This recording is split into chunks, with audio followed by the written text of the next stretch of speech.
Quero ser como Jesus. Ele acredita em mim. Não tenho direito de não acreditar em mim. Quero ser como Jesus. E Ele acredita nas pessoas. Não tenho direito de não acreditar nas pessoas. Quero ser como Jesus. E Ele fez tudo por amor. Não temos o direito de não fazermos tudo por amor.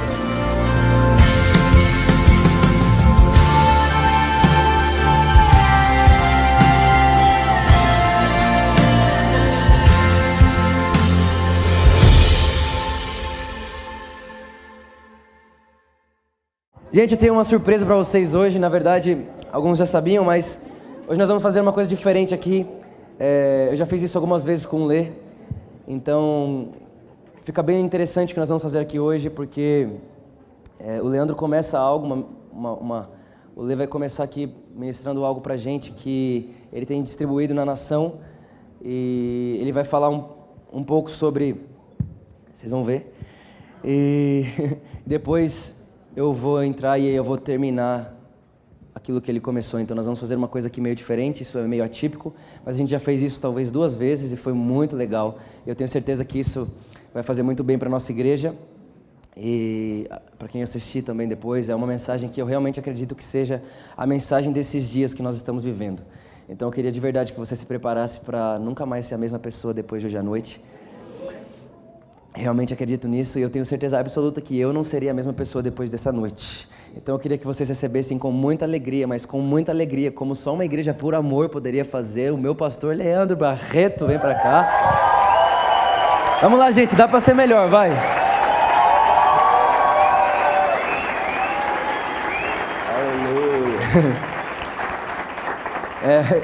O Lê acabou de pousar no Brasil, nós estávamos lá na Bolívia. Ele vai falar um pouco para vocês do que a gente estava fazendo lá, mas foi um tempo muito legal, onde a gente deu muita risada, foi muito bom. Graças a Deus pelo Brisa. Mas é isso, gente, levanta sua mão para cá, vamos orar por ele. Jesus, muito obrigado pelo presente que o Senhor está dando para nós hoje, que podemos escutar o Lê falando, esse homem que tem falado nas nações, Jesus, um apóstolo das nações, um apóstolo desses dias, Jesus, que tem trazido a realidade do que o céu está dizendo aqui para a terra. Então, Espírito Santo, abre os nossos ouvidos, abre o nosso coração, para que a semente da palavra possa frutificar, nem 30 nem 60, mas nós queremos a plenitude da semente, nós queremos uma semente que frutifique 100 por 1 dentro de cada um de nós nessa noite. Espírito Santo, nós já te agradecemos, porque nós nunca mais seremos as mesmas pessoas, em nome de Jesus, amém. Amém. Vocês estão felizes? Estou feliz de estar aqui com vocês. Acabei de chegar, gente, parece sacanagem, assim, tipo, pit stop da Ferrari, sabe? Tipo, gente, não dá para entender como que a gente que vive na missão consegue fazer isso, sabe? Tipo, carnaval, quando a gente vai pregar por aí, é assim, né? Agora a gente acabou de chegar aqui. E já estou aqui em cima já com vocês. O Brisa está feliz. Tem alguém feliz aqui? Meus amigos, eu quero ministrar uma mensagem que eu sei que eu vou carregar talvez por uns 10 anos. Quem não me conhece, sou pastor da Poema, Taubaté. E sou pastor do Vitor. Mas na verdade isso é espiritualmente. Agora, de verdade, ele é pastor sênior dessa igreja. Eu sou pastor de jovens também. Porque o Vitor é muito sério. Ele é o menino mais sério que você pode ver. E eu sou o tiozinho mais descolado que você vai encontrar aí. Queridos, eu quero compartilhar uma coisa com vocês chamado A Terra do Novo e o Tempo do Novo. A Terra e o Tempo do Novo. Queridos, eu já falei isso uma quarta-feira que eu estive aqui, mas eu quero continuar afirmando isso sobre a vida de vocês. Nossa família espiritual, ela vive muito do que Deus diz pontualmente para um tempo. Existem famílias espirituais que elas são altamente tradicionais, igrejas tradicionais. Existem outras que são pentecostais, outras neopentecostais, e nós buscamos o evangelho integral. Uma coisa comum dessa igreja, você vai ver que a gente tem o zelo das escrituras como os tradicionais, mas a gente dá lugar para os dons espirituais como os pentecostais, mas a gente entende sobre conquista como neopentecostais, e a gente está aí na rua sendo church, fazendo missões em tudo quanto é lugar, na universidade, na rua, na praça, e nós entendemos que nos últimos dias o Senhor tem trazido uma grande maturidade para a igreja dele, amém? Isso pode acontecer no meio do pentecostalismo, neopentecostalismo, tradicionalismo. Eu não estou dizendo que a gente é melhor que ninguém, muito pelo contrário, na verdade a gente tem tudo para dar certo. Essa igreja é tão novinha que ela não tem nem um aninho, então você imagina, se a gente fazendo assim, esse momento simples que Deus tem nos dado, a gente já está vivendo coisas tão incríveis, você imagina a hora que Deus fala valendo. Você está feliz ainda? Amém. E meus amigos, nos últimos 18 anos eu tenho pregado o Evangelho de Jesus e eu já trabalhei como missionário, pastor em muitas denominações. E Deus me deu uma oportunidade de poder pregar na minha região. Na minha época você não estourava no YouTube, você estourava na rádio pirata evangélica. Mas era assim, só faltava um papelzinho para a rádio ficar totalmente legal, era sempre isso que a gente ouvia e a gente acabava acreditando. Mas enfim, me levaram para dar um testemunho lá. E aí, eu fiquei pregando na minha região, Vale do Paraíba. Só que a gente vai conhecendo as Escrituras e a gente vai vendo que certos irmãos acabam vivendo algumas brechas, mas não acontece aqui em São Caetano, graças a Deus. Mas por aí em algum lugar ainda deve acontecer. E meus amigos, cada período, desde a queda de Adão e Eva, cada período e cada explosão do Senhor, da igreja, ou dos patriarcas, ou dos profetas maiores e menores, Deus está restaurando mais uma coisa antes que Jesus venha. Então a Bíblia garante que Jesus está sendo retido agora, porque se ele viesse nesse exato momento, nós estaríamos debaixo de maldição e não de bênção. A Bíblia diz que ele volta quando todas as coisas estão restauradas, amém? O Senhor fez todas as coisas, mas quando ele fizer nova todas as coisas, Jesus volta para governar a terra junto da sua igreja por 1000 anos, e essa é a escatologia que nós compreendemos. E meus amigos, quando Adão e Eva caem, eles perderam o Wi-Fi do céu. Então eles sabiam tudo que Deus pensava sem mesmo falar. Eu não sei se você já teve algum dia aqui na Por Amor que de repente o Espírito Santo te tocou, ninguém pôs a mão em você, ninguém te abraçou, ninguém fez nada, e daqui a pouco você começou a sentir uma coisa constrangedora do Espírito e você começou a chorar, e daqui a pouco parece que aquelas lágrimas levaram alguma coisa ruim que você carregava, seja um trauma ou um pecado ou uma condição de queda, e daqui a pouco você foi voltando ao normal, se recompondo, e você não era mais a mesma pessoa. Ninguém te abraçou, ninguém pôs as mãos sobre você, ninguém orou por você, mas o rio de Deus estava passando naquele momento de adoração e você foi tocado, amém? Já aconteceu isso com alguém aqui? Amém? Comigo já aconteceu várias vezes. Então eu acredito que no Éden, o relacionamento do Senhor com Adão e Eva era um relacionamento que tinha sim conversa, mas nem precisava ter. Sabe quando a mulher olha para o marido, ela dá uma olhada para o marido, olha aqui gente, sabe quando a mulher dá uma olhada para o marido dá uma olhada para a mulher, ele já sabe o que o outro quer? Quando a Érica dá uma olhada meio brava para mim, tipo assim, cara, você já está falando muito, está na hora de acabar a pregação. Ela já olha no olho dela, eu já sei o que ela está querendo dizer. Mas tem dia que você chega de viagem, né? Você olha para sua esposa, você já viu? Você dá uma olhada para sua esposa, se sua esposa dá uma olhada com uma carinha do tipo, ai, o que você acha de eu delegar os filhos para minha mãe? Aí você, ai, aleluia, você já faz tudo pelo olhar. Então você imagina, se 2 seres humanos conseguem falar um com o outro através do olhar, você imagina Deus. Então, enquanto eles estavam dentro do jardim do Éden, queridos, eles sabiam coisas que Deus dizia, mas eles também sabiam coisas que eles sentiam. Mas quando eles perderam a comunhão com Deus, eles perderam todas as coisas. Eles não perderam só o jardim, e eles não perderam somente Deus, eles perderam tudo. E desde o dia que eles perderam, até o dia que Jesus vai voltar a encontrar a igreja está sendo restaurada, passo a passo, dia após dia. Por isso que eu e você não podemos nos orgulhar. Hoje essa igreja é uma igreja maravilhosa, mas daqui 10 anos vocês vão ter que ser paternidade de uma nova geração que talvez muita gente não vai compreender, não vai entender, e vocês vão precisar colocar essa nova geração na linha certa, na veia certa, na doutrina certa. Então, queridos, presta atenção. Eu fiquei no meio do pentecostalismo e tradicionalismo e eu aprendi muitas coisas, e a voz de Cristo no Brasil veio por meio de igrejas assim. Mas eu quero te dizer que há mais ou menos 120 anos atrás, 100 anos atrás, vamos arredondar para 100, missionários começaram a chegar no Brasil, missionários tradicionais, missionários pentecostais, e eles começaram do Oiapoque até o Chuí evangelizar. Gente, existem histórias tão incríveis. Daniel Berger, um dos pais da Assembleia de Deus, por exemplo, ele tem história de estar na Amazônia e ele orar para o Senhor, falar: Senhor, não tenho o que comer, e de repente cai uma manga na mão dele, e ele comer a manga e olhar, e não tinha nenhuma mangueira em cima da cabeça dele. Existem histórias de homens como ele, que estavam fundando igreja para tudo quanto é lugar. Não sei se você já percebeu, mas se você sai viajando por aí, em todo lugar tem Coca-Cola, Marlboro e Assembleia de Deus. Você já viu? Quase todo lugar que você vai. Você olha para o lado, você vê uma portinha da Assembleia. Você fala: mano, que louco. Então, gente, é uma coisa incrível o quanto que esses missionários, há 100 anos atrás, eles eram, sabe, essa juventude doida que está queimando, não quer nem saber a quem, mas a gente está pregando para todo mundo. Há 100 anos atrás o movimento não era o que a gente vive hoje. Há 100 anos atrás a bola da vez não era os tatuados de aba reta, porque agora a religião é tatuado de aba reta. Agora, você já viu quase todo mundo que está pregando por aí, é mais ou menos assim, essas correntinhas de rapper que nem o Vitor usa, tipo essa bota do André Valadão que ele usa também. Então, teve uma época que você tinha que ter outra roupa, mas parece que agora a gente está mais aceito do jeito que a gente acabou sendo. Mas enfim, há 100 anos atrás o tradicionalismo estava restaurando uma coisa aqui no Brasil: o zelo com as Escrituras. E há 100 anos atrás o pentecostalismo estava restaurando uma coisa no Brasil: o mover do Espírito de Deus.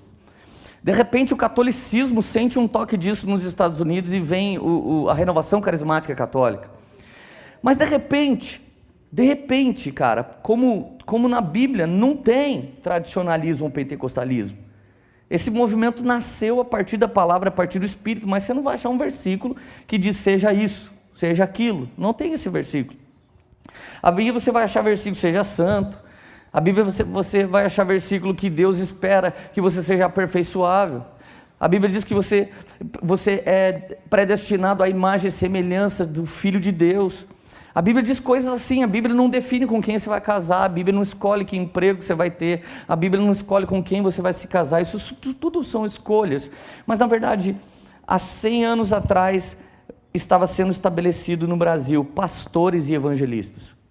E por mais que alguns pastores vieram como apóstolos, não era reconhecido. A teologia entendia que apóstolos foram só aqueles que viram o Senhor. Mas na verdade apóstolos são aqueles que estão fundando igreja, carregando a visão, Existem homens que fundaram essas igrejas, eles não eram denominados apóstolos, mas eles eram verdadeiros apóstolos. Eles abriram igreja de ponta a ponta do Brasil.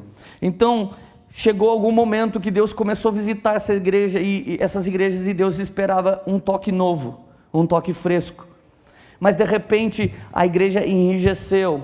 E em alguns lugares, não estou falando contra a igreja, estou falando da história da igreja evangélica brasileira. Em alguns lugares enrijeceu e a doutrina pessoal da igreja se tornou mais poderosa do que o vinho novo de Deus, que tem poder de manter o odre, sabe, alargando, se estendendo. Então começou algumas divisões. Nasceu alguma coisa renovada do poder maior, o outro do dia mais potente, o outro do...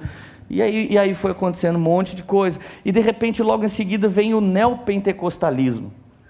Começa a acontecer com igrejas como Quadrangular, e vai indo até igrejas como G12, M12, e eles começam a pregar mensagens de conquista. Até essa época, a mensagem da Azusa era muito viva. E qual era a mensagem da Azusa? A gente tem poder de Deus, mas a gente não é nada. A gente tem poder de Deus, mas a gente não é ninguém. Então vocês vão ter que me engolir. Então, ao mesmo tempo que Deus usava, parece que a gente aguçava um espírito de minoria dentro de nós. E eu quero te dizer que você nunca vai achar minoria na Bíblia. Você vai achar remanescente na Bíblia. Também é pouquinho, mas é cheio de poder de Deus para governar, amém? Então não dá para você ficar com um espírito de eu sou pequenininho de Deus. Isso aí é uma falsa humildade. Sabe aquela oração que você faz assim: eu gostaria muito, Deus, que você me desse o suficiente para viver. Como é que você vai semear na vida do próximo? Como é que você vai cuidar do órfão, da viúva? Como é que você vai ser parceiro para pôr ar-condicionado aqui na igreja? Se você só vive com o suficiente. Então, a Bíblia diz que a nossa medida é ser recalcada, sacudida e transbordante, amém? Então, a graça de Deus está ligada ao amor de Deus, mas o galardão de Deus está ligado ao prazer de Deus. Você consegue entender isso? Ele ama todo mundo, até quem não ama Jesus, Ele ama. Mas Ele tem prazer em algumas pessoas. Infelizmente, Ele não tem prazer em todos. Em quem Ele sente prazer? Os que me amam. Eles praticam as minhas palavras, eles me obedecem. E na verdade não são os que me obedecem que me amam, mas os que me amam que me obedecem, amém? Faz sentido? Não é a forceps que você é santo, é por relacionamento, sabe? Tipo assim, você está apaixonado por uma garota, você está apaixonado por um garoto, de repente passa outra pessoa linda, mexe com você, você dá uma olhada e fala, ai mano, sai fora, meu coração já tem dono. Tipo, você não é o... Ai, vou ter que pagar o preço de não olhar para aquela menina. Gente, quantas vezes a igreja falou, vou ali pagar o preço, vou jejuar, vou pagar o preço, vou orar, vou pagar o preço, vou buscar a Deus. Gente, eu não pago o preço de estar com a minha esposa. Eu tenho muito prazer de estar com a minha esposa. Então algumas pessoas se tornaram só servos de Deus. Então era um preço falar com o Senhor tão distante. Outros se tornaram servos e amigos. Não era tanto preço buscar o Senhor. Esses caras sabiam oráculos de Deus, eles carregavam profecias de Deus. E outros se tornaram também herdeiros. Tudo que Jesus conquistou na cruz do Calvário e está nos esperando em lugares celestiais, esses caras pela fé podem pegar nesse lugar e trazer aqui na terra como é no céu. Pai Nosso já diz isso. Pai Nosso é oração de filhos. Pai Nosso não é oração de amigo, Pai Nosso não é oração de servo, Pai Nosso é oração de filho. Seja feita aqui na minha vida simples, aqui na terra, como é no céu. Diversos dias eu não sabia ser marido, então eu falei, Deus, qual que é o estatuto celestial para marido? Faz eu ser marido aqui na terra como no céu, faz eu ser filho aqui na terra como no céu, me ajuda a ser um bom estudante aqui na terra como no céu, me ajuda a ser pastor. Gente, quantas vezes eu não sabia ser pastor? Até hoje eu estou aprendendo, mas eu me lembro que a primeira pessoa que chegou, você pode fazer o nosso casamento? Eu falei, gente de Deus, como é que faz casamento? Você pode apresentar a criança? Eu falei, nossa, mas como é que apresenta a criança? Então, queridos, tudo que você for tentar saber na vida, não necessariamente está escrito na Bíblia. A vontade bíblica é a vontade profética, mas a vontade revelada de Deus, ela pega essa base profética da Bíblia e vai além, te dá uma medida ainda maior, amém? Você está aqui ainda? Amém. E queridos, quando a igreja tradicional e pentecostal se estabeleceu, pastores e evangelistas começaram a fazer a obra. Os pastores ficavam na igreja local, os evangelistas saíam na rua para pregar. E de repente, as igrejas neopentecostais começaram campanhas, e essas campanhas foram os primeiros lugares onde as pessoas começaram a orar para ter algo de Deus. Uma igreja queria saber quem era Deus, a outra igreja queria o poder de Deus, e essas igrejas restauraram os pedidos a Deus. Então as primeiras orações, se você já viu alguma campanha que prostitui o evangelho, nem tudo começou assim. Se você vê alguma igreja que envergonha o evangelho, às vezes em algum lugar, nem tudo começou dessa maneira.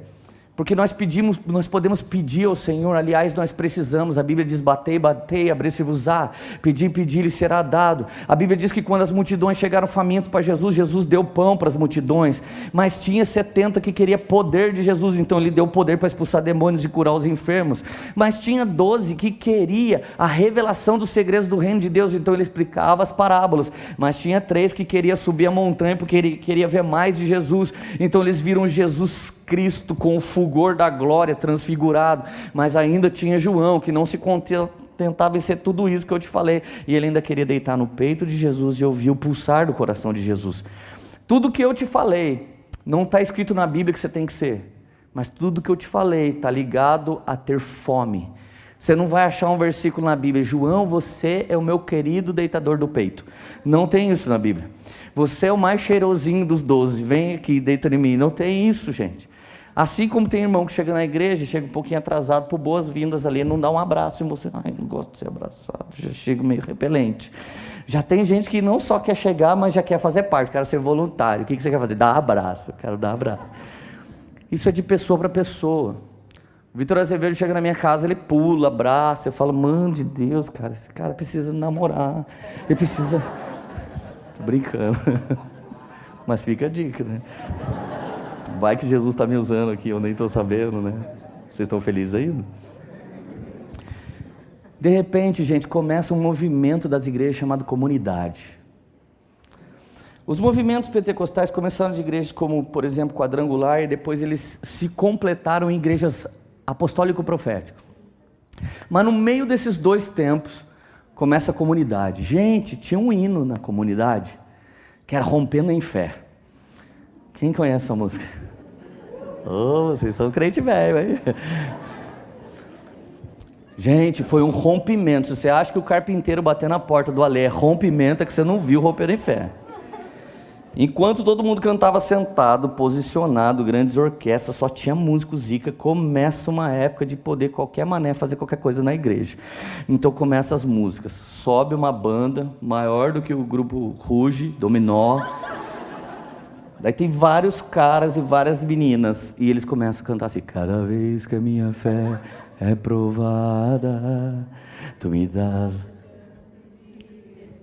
Ó, vamos lá.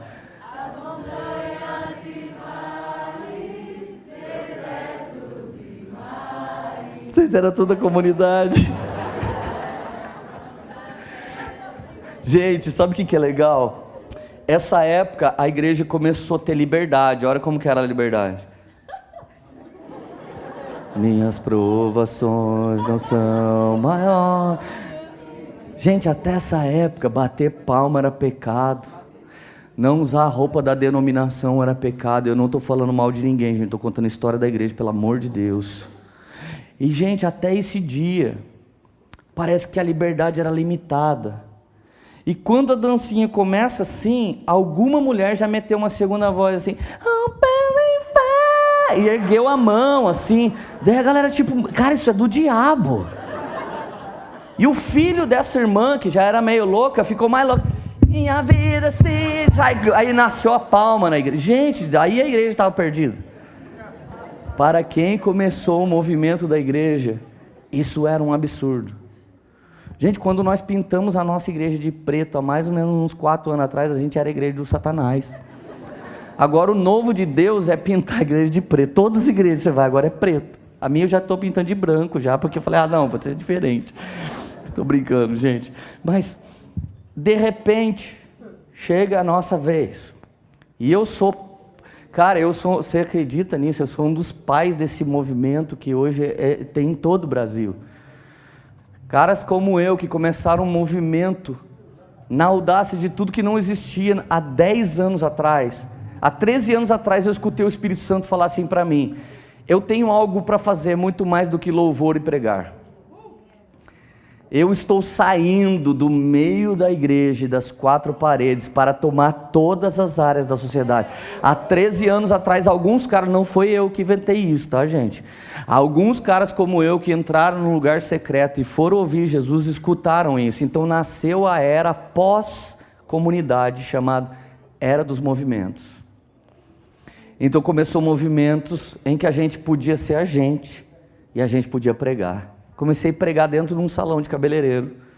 E é isso que eu sou de verdade, pastor. Eu não sou de verdade, eu sou cabeleireiro de verdade, mas eu dou uma pregadinha.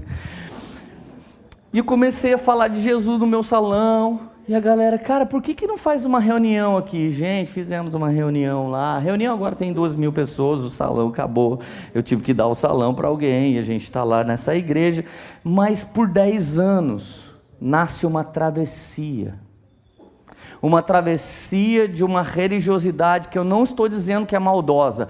O odre velho guarda vinho velho e a Bíblia diz que o vinho velho é melhor.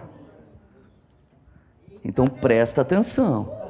O que Jesus guardou dentro de odre velho não mexe com eles, que está tudo salvo.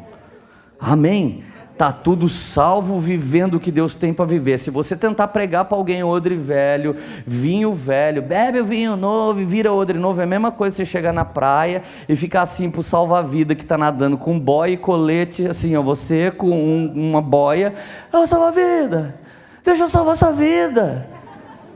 Então já chegou o cara na Poema, cara, eu evangelizei um adventista, eu estou dando um exemplo aqui, eu evangelizei um cara por amor. Eu falo, mano, você é bobo.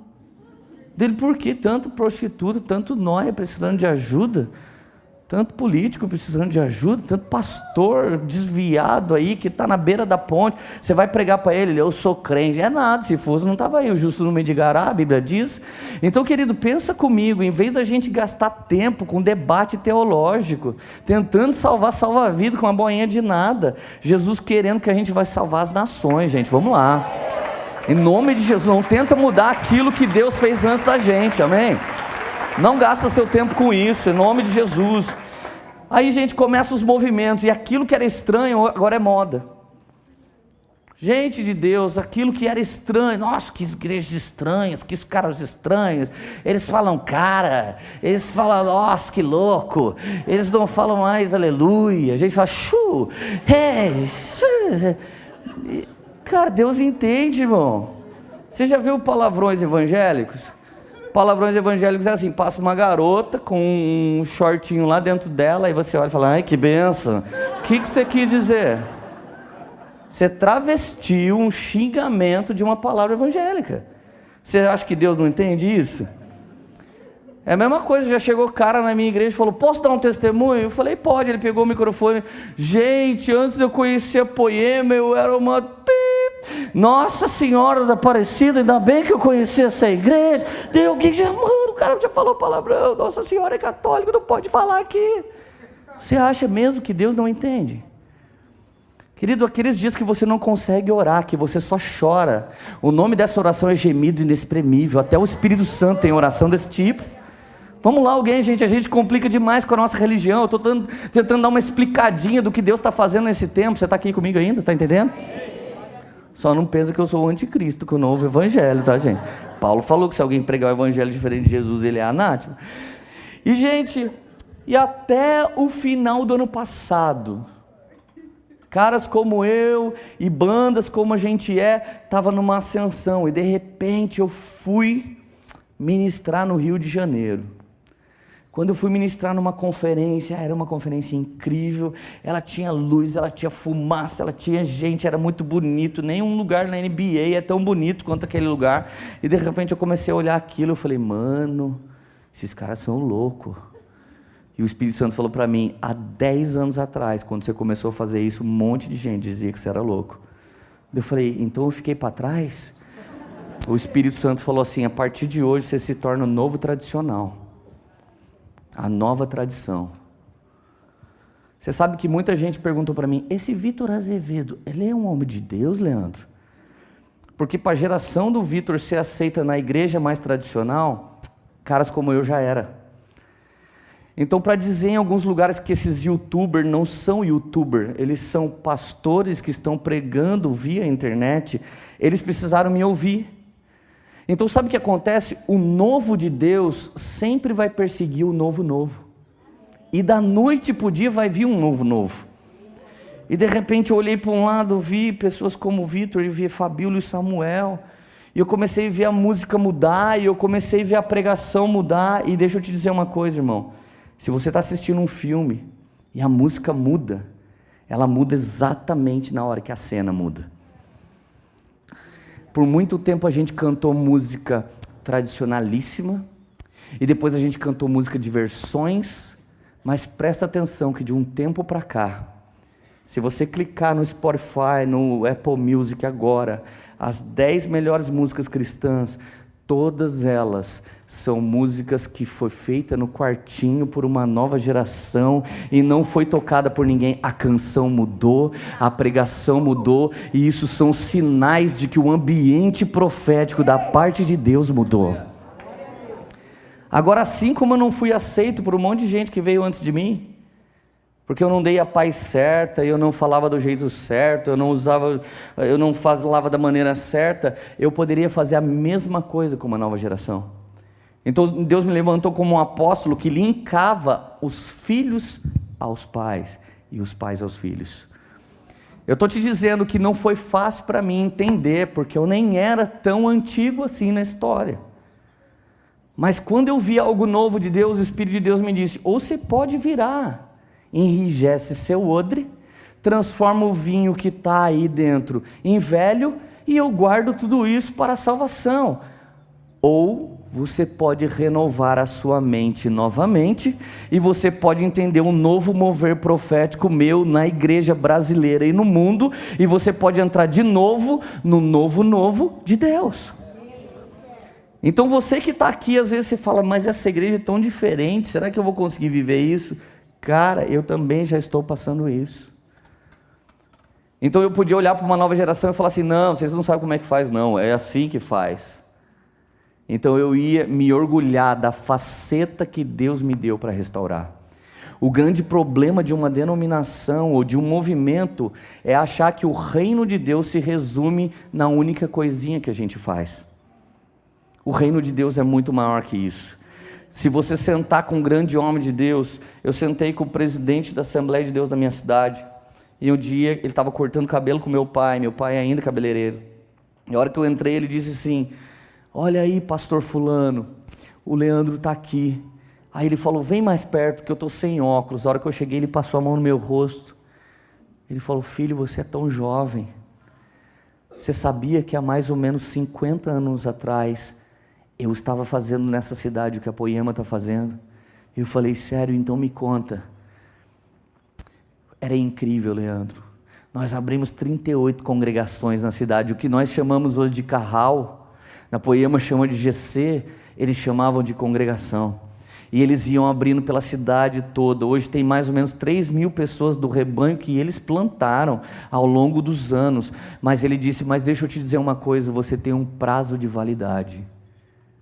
Amanhã vão te esquecer. Cara, aquilo foi muito pesado para mim. Porque quando você está milhão e os convites não param, e você está viajando para todo lugar e não para de subir seguidores na sua rede social, você acha que isso vai durar a vida toda. É a mesma coisa que você, quando é jovem, você é bonito, você é lindo e você acha que sua beleza vai durar a vida toda. É a mesma coisa quando você começa a ganhar dinheiro, você acha que isso só vai crescer.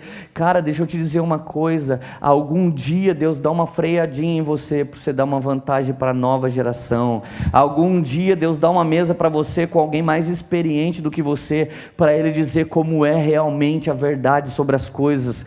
Talvez você seja tenro em alguma área e você precisa de alguém experiente para te dizer como funciona as coisas da vida, mas também já já você encontra alguém mais tenro que você, e assim é o reino de Deus, dos pais aos filhos e dos filhos aos pais. É um Deus de Abraão, Isaac, Jacó e José. É um Deus de Paulo, que ministra sobre Timóteo, sobre Áquila, sobre Priscila. Querido, você já tem alguma experiência que alguém não tem, e você já tem alguma autoridade para dar algo para alguém que ele não pode receber de ninguém, e assim nascem os discipulados e os discipuladores. Então nós trouxemos um novo tempo, e nós consolidamos o que o pentecostalismo e o neopentecostalismo começou, nós começamos a consolidar.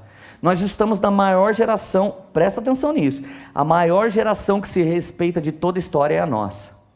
Nesse exato momento tem presbiteriano pregando com assembleiando dentro de uma bola de neve, mas esse evento é da Jocum.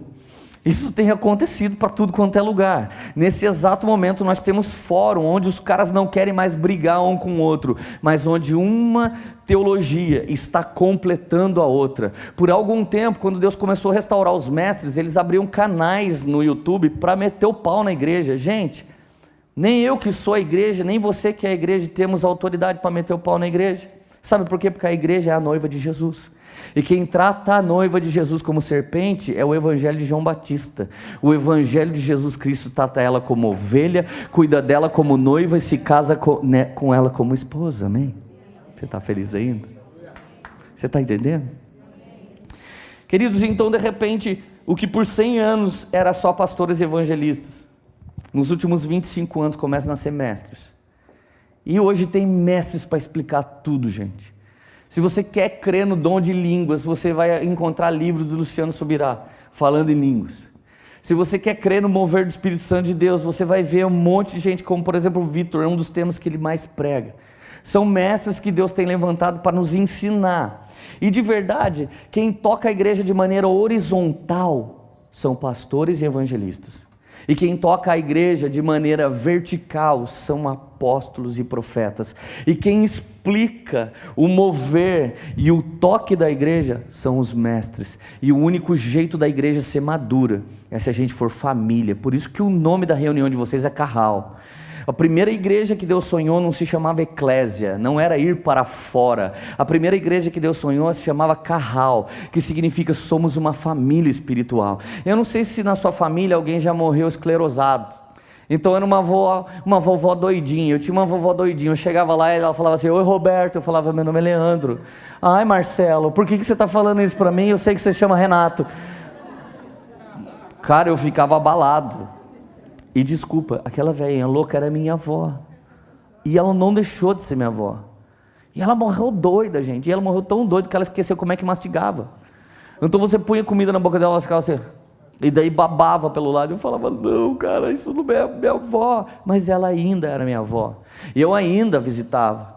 Eu não sei se você tem algum parente encarcerado, ou alguém que tem um comportamento que você não concorda. Ele deixou de ser sua família? Não deixou. Por isso que Deus chamou a igreja dele de família, porque ainda que tenha gente esquisita, ainda que tenha gente estranha, ele é nossa família.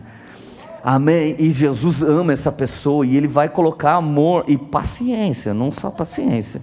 Eu não sei se já parou para pensar, mas vocês estão aqui porque vocês estão escolhendo o Vitor Azevedo como pastor, amém? Amém ou não? Você já se perguntou se Ele te escolheu como ovelha?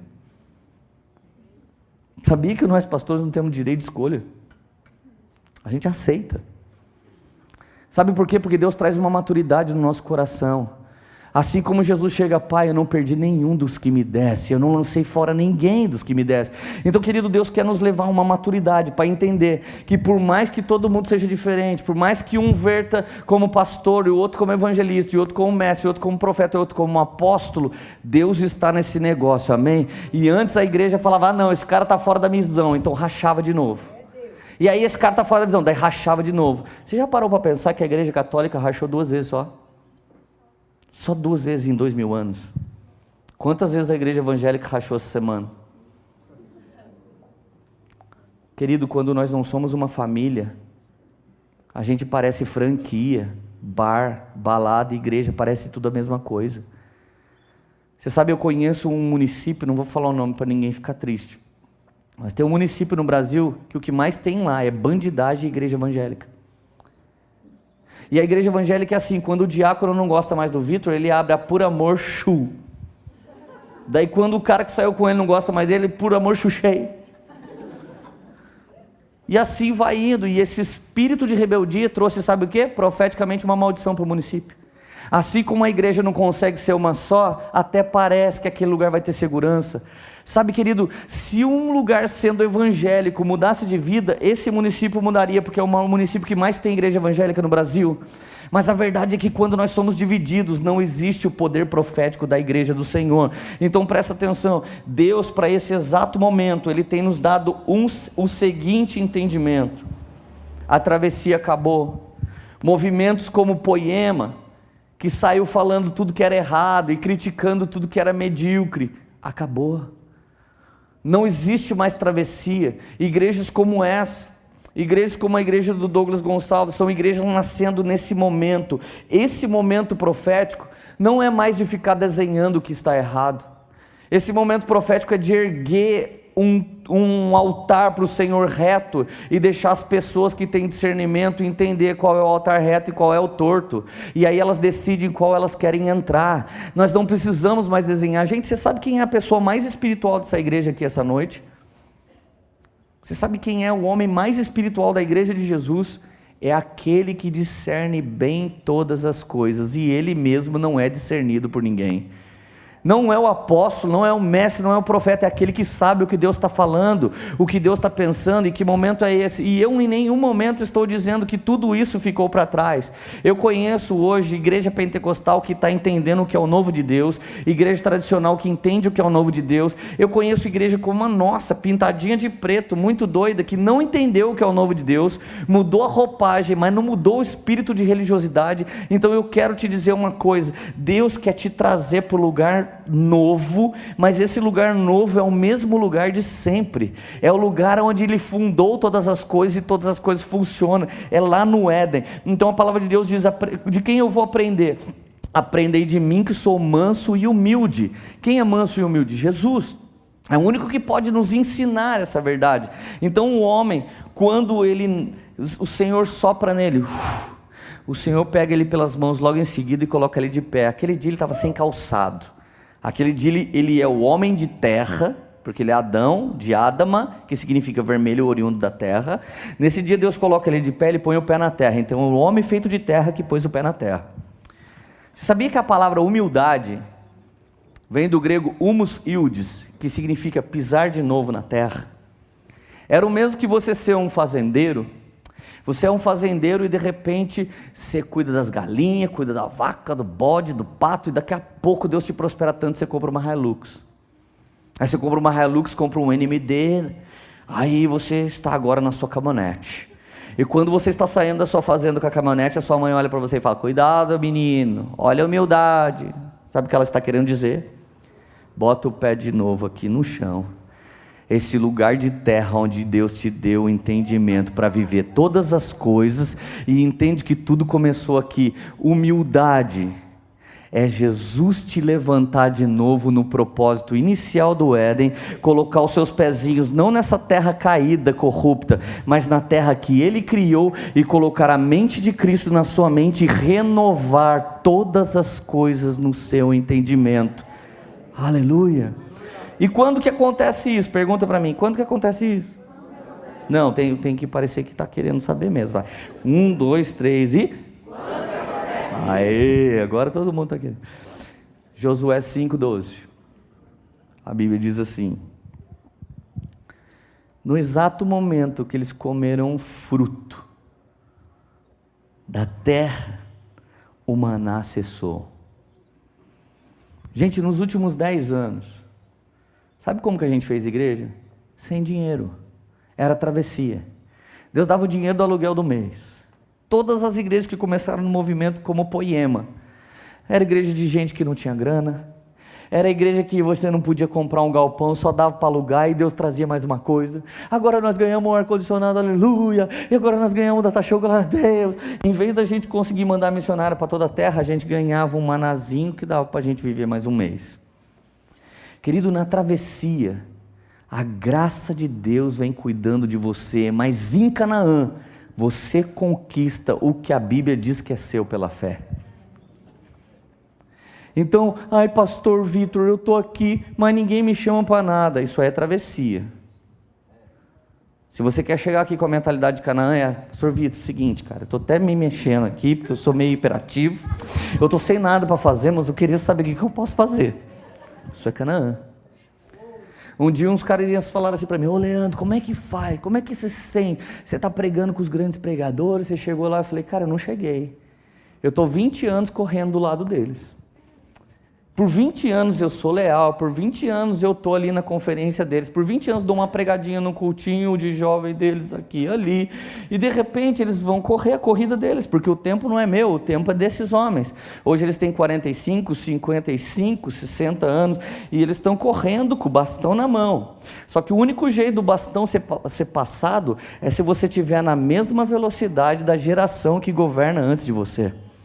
E quando fizer um tempo que você anda na mesma velocidade deles, eles começam a olhar para o lado, daqui a pouco você começa a passar, o Espírito Santo fala: vai filho, você vai passar o bastão depois que você morrer, você não é o Munhá, você não é o faraó, passa o bastão agora. Então de repente, quando a nova geração começa a passar, alguém passa o bastão para a gente, então chega a nossa vez. A verdade é que tem muita gente na igreja disponível, mas não está disposto. Eu louvo a Deus por quando eu vejo galera faminta. O pastor de vocês, ele ministra no Brasil todo. Ele fundou essa igreja e sempre que ele tem um tempo, ele some daqui e vai para Taubaté ser ovelha. Qualquer dúvida que ele tem, ele senta na minha casa comigo, com a minha esposa. Ele é pastoreado, ele é cuidado. E tem dia que o meu pai espiritual está lá e a gente é pastoreado. E tem dia que o pastor do meu pastor está lá, daí a gente fica todo mundo quieto, só chorando, porque é o Danduque, daí ninguém prega, a gente só chapa em Jesus, amém? Mas deixa eu te falar como é que acontece essa transição. Por 40 anos eles comeram o que caía do céu. Então de repente alguém dá uma olhada e fala: nossa cara, olha isso. É o fruto novo de Deus. Deixa eu ver como é que é, gente. Não, se você tem medo do novo de Deus, não mexe com ele. É melhor ficar na travessia. Na travessia tem maná amanhã e tem maná depois da manhã. Mas se você comer o novo de Deus, o maná vai cessar. Você quer mesmo o novo de Deus? O novo de Deus é algo que ninguém viu antes, gente. Eu não estou pregando uma coisa que eu sei o que é. Eu não tenho ideia do que é. Se eu tivesse, não era o novo. Então de repente alguém pegou e falou: cara, olha que fruto bonito, vamos comer. Sabe o que aconteceu no outro dia? Não tinha mais maná. Eu acho que alguém olhou e falou: cara, você pecou contra o Espírito Santo. Porque nos últimos 10 anos Deus faz assim. Nos últimos 10 anos a música é assim. Nos últimos 10 anos é assim que prega, vai mudar de roupa por quê? Daí alguém volta por terno e eu começo, não, terno não é de Deus. Porque Deus já aboliu, é a lei. O que é isso, gente? Não, Deus não move mais assim, Deus move assim, os louvor tem que durar 1 hora e a gente tem que ficar assim. Daí a hora que fala, amém, amém, amém, daí agora a gente levanta e oferta. Gente, você viu que começou a rolar um pause no meio dos cultos e a gente começou a abraçar e a gente começou, e aí, de onde você vem? E alguém já deve ter pensado, mexeram com a liturgia de culto. Gente, não tem nenhum lugar na Bíblia dizendo que é uma abertura, 5 louvor, o ofertório, a palavra e encerramento. Gente, eu não quero falar mal de ninguém, mas um dia eu sempre ligo pedindo feedback, né? Como é que foi minha pregação aí? Vocês gostaram? Você nunca mais vai voltar aqui. Eu falei, por quê? Porque você não agradeceu a oportunidade em nome do Senhor Jesus. Gente, eu não estou brincando. Eu falei, tá bom, amado, manda um versículo aí que eu vou gravar no coração. Tô até hoje esperando a ligação de volta. Você entende que o dia que você colocar o costume da puro amor acima da palavra de Deus revelada, vocês vão parar de atrair pessoas? E foi assim que quando eu vi a puro amor, antes do Vitor, eu olhei para o Vitor e falei, eu vi uma igreja na sua mão, Jesus me mostrou você pastoreando. Ele olhou e falou assim para mim, é mesmo? Eu falei, eu estou falando, agora azar é seu, se você não crê, se você crê, eu não estou nem aí. Vai ser bênção de Deus ou não sei o que vai ser, eu só estou falando que eu vi dele. Pode crer. E você está dentro daquilo que a gente viu, amém? Você faz parte daquilo que a gente viu, você estava naquela visão, e a gente estava vendo o novo de Deus. Mas só que o preço é, ele comeu do novo de Deus. Tem dia que eu ligo, eu não quero vir para Taubaté, não, agora eu sou pastor local, né, cara? Vou ter que cuidar da igreja. Você sabe que alguém na travessia disse assim, amor, tô com fome. Aí o noivo disse, é mesmo, vaza? Você tá com fome? Não tem mais maná, vaso. Daí ele disse, vaza, não tem maná. Daí ela disse para ele, então arruma um emprego dele. Mas o que é emprego? Estou 39 anos, 11 meses, 29 dias na travessia, todo dia Deus dá. Vamos orar que Deus dá, vamos orar aqui.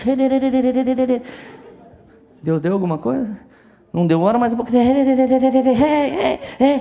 Entra aí no aplicativo do Bradesco, vê se alguém sentiu de depositar. Não. Puxa. E eu vou ter que arrumar o que você disse? Emprego. Quer casar, tem que arrumar emprego. Nossa, cara, mas será que deu? Porque Deus é o Deus da graça. Esse negócio de esforço, meritocracia, não é Deus isso aí. Eu acho que o anjo vai vir aqui e vai trazer um dinheiro para a gente casar. Gente, mentalidade de travessia. É mentalidade de travessia. Mas quando você come o fruto, Deus te dá a oportunidade de entrar no novo de Deus. Tem alguém querendo comer esse fruto aqui? E para encerrar minha parte aqui para o Vitor falar, só vou testemunhar para você. A Érica, ela era minha namorada quando a gente saiu da arca de Noé. Lá, tantos anos atrás, a gente tinha 15 anos de idade, a gente começou a namorar. Quando eu tinha 16, ela ficou grávida do Espírito Santo. Brincadeira. Ela ficou grávida. E eu não casei com ela, porque eu vivia do maná da minha mãe. Eu vivia do mamá, na verdade. Tem cara que vive do mamá. Mama no pai, mama na mãe. E aí tá orando para Deus dar uma varoa. Ô, irmão, em nome de Jesus, velho. Tem 20 tênis de R$10.000 e não tem dinheiro para casar. Ô, vamos lá, alguém, compra um vanzinho, velho, e vende tudo no Mercado Livre. Vamos casar esse ano, em nome de Jesus.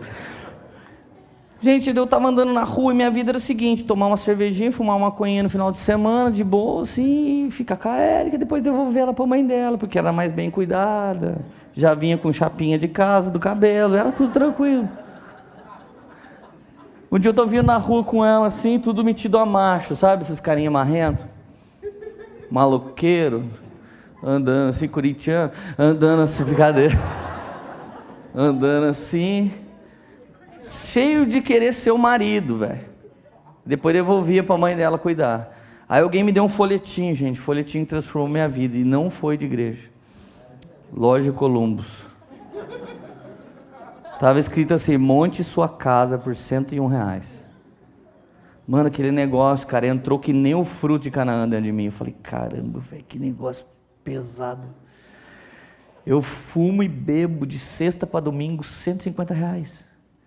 Se eu ficar um final de semana sem fazer isso, eu monto uma casa. Cara, começou a bater uma vergonha. Parecia que todo mundo sabia que eu não casava de jeito nenhum. Vai que Deus está falando com alguém aí. Mas aí eu peguei, não sei, né? Aí eu peguei e falei assim, amor, nós vamos casar. Cheguei lá na loja e falei assim, compra tudo que você quiser. Daí o vendedor falou, louco, velho. Falei, compra aí. Falei, moço, como que é esse negócio de 101? Ele falou assim, não, cara, é só pagar 101 o resto da vida que você consegue montar uma casa. Gente, minha casa, minha vida é um negócio evoluído desse negócio, era primórdios mesmo.